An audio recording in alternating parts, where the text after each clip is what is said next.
siapa.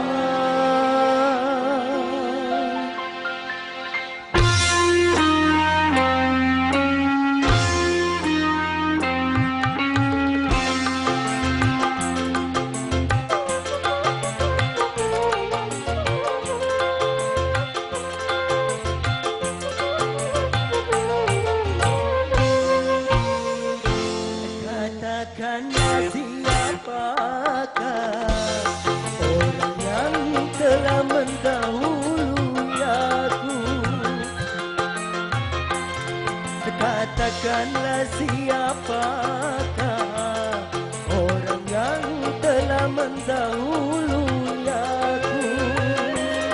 Andainya kau katakan sebelum perkahwinan, takkan menjadi rasa penyesalan.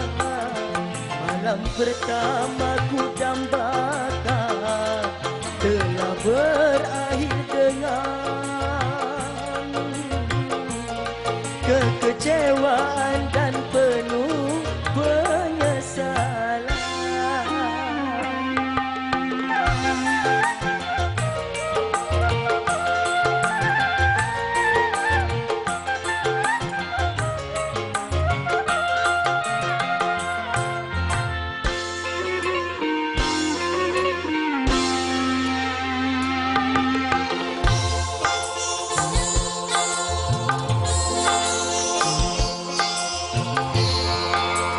Apa arti tangisanmu di depan penghulu? Apa arti tangisanmu di depan penghulu?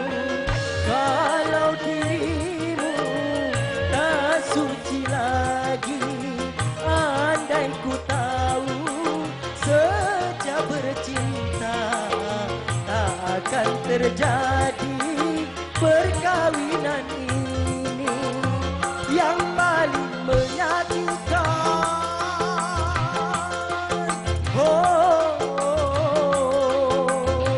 Yang paling menyakitkan hatiku ini, orang makan nangkanya aku dapat bertanya. Ku dapat bertanya. Katakanlah siapakah orang yang telah mendahului aku. Malam pertama ku dambakan telah berakhir dengan kekecewaan dan penuh penyesalan. Oke, terima kasih.